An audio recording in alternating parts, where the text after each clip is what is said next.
अस्सलाम वालेकुम dear students, उम्मीद करता हूँ सब लोग खैरियत से होंगे। अल्लाह ताला आप सब पर अपना करम रखे, आमीन। बच्चों, आज का जो हमारा क्वेश्चन है वो है व्हाट इज़ टॉर्क। टॉर्क क्या होता है? Explain also state principle of momentum. Explain इसको करना है प्लस स्टेट करना है हमने प्रिंसिपल ऑफ मोमेंटम को भी। तो टॉर्क और मोमेंट ऑफ फोर्स से क्या मुराद है, इसको सबसे पहले करने से पहले ये बच्चों आपको एक बॉडी नज़र आ रही है, ठीक है। इस बॉडी की ये जो बॉडी है ना, इसका ना कोई सर है ना पैर है, ठीक है। इसको हम कह देते हैं ये इरेगुलर बॉडी है, या इसको हम देख लेते हैं कोई कार्ड अपना जो कार्डबोर्ड का पीस है या कोई भी इस तरह की ना हमने शेप ले लिया, उसका एक पॉइंट ओ कह दिया जो कि एक्स एक्सिस के है, उसका एक परपेंडिकुलर फोर्स एफ लग रही है जो कि इसको क्लॉकवाइज या एंटी क्लॉकवाइज मूव करवाएगी। और ये जो लेंथ है या रेडियस है ये ओ से पी तक का जो 90 का एंगल है उसके बराबर ही है, ठीक है। तो सबसे पहले टॉर्क या मोमेंट ऑफ फोर्स की बात करते हैं। तो टॉर्क और मोमेंट ऑफ फोर्स से क्या मुराद है? The turning effect of force is known as torque. के ऐसी फोर्स जो कि टर्निंग इफेक्ट पर प्रोड्यूस हो उसको टॉर्क कहते हैं या मोमेंट ऑफ फोर्स के नाम से भी जाना जाता है। एक्सप्लेनेशन की अगर बात करें तो मोमेंट ऑफ अ फोर्स और torque is define as the product of the force and the moment arm. के फोर्स और मोमेंट आर्म का ये जो एल है मोमेंट आर्म है, इनका प्रोडक्ट है, ठीक है। That is called torque. और जो मैग्नीट्यूड है उसे ये ग्रीक लेटर टी की तरह है, ठीक है। और इस is equal to F into L से इसको रिप्रेजेंट करते हैं, वेयर टी या इसको टॉ का भी साइन कहते हैं, ठीक है। तो is the torque and L is the moment arm. तो बच्चों आपको फिगर नज़र आ रही है। In the figure line of action of force is perpendicular to R. तो line of action of force किसके परपेंडिकुलर है बच्चों? आर के। Therefore moment arm L is equal to R. R या एल एक ही बात है। तो remember that the torque of a force is zero.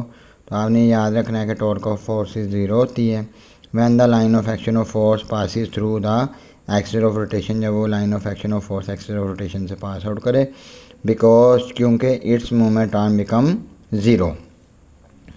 In many cases दूसरे केसेस में अगर बात की जाए, the line joining the axis of rotation and point P where the force acting is not perpendicular to F.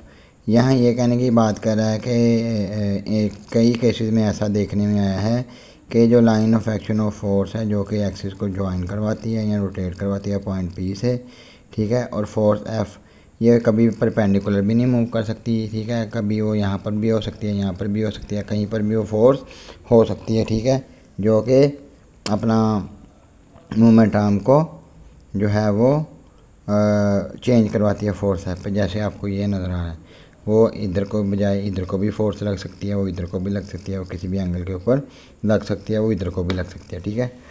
तो in such cases, in cases में we have to find a component of force. हम component of force को पहले find करते हैं, ठीक है। Perpendicular two O P या ओ पी इसको कह लो या एल कह लो, ठीक है। बात एक ही है जैसे ये आर की बात की थी, क्योंकि ये एक ही दोनों की डायरेक्शन है तो इसलिए हमने इस पॉइंट का नाम भी ओ पी रख दिया। तो we can find the component of L. हम मोमेंट आर्म का कंपोनेंट फाइंड कर सकते हैं that is perpendicular to the line of action. तो ये लाइन ऑफ एक्शन के परपेंडिकुलर भी हो सकता है, ठीक है। उसके बाद अगली बात करें तो हम, ठीक है, यूनिट ऑफ टॉर्क। तो यूनिट ऑफ टॉर्क से क्या मुराद है? That's the unit of torque is newton metre. इसका यूनिट क्या होता है? Newton metre. इसकी डायरेक्शन क्या होती है? इट इज़ वेक्टर क्वांटिटी, एक वेक्टर क्वांटिटी है।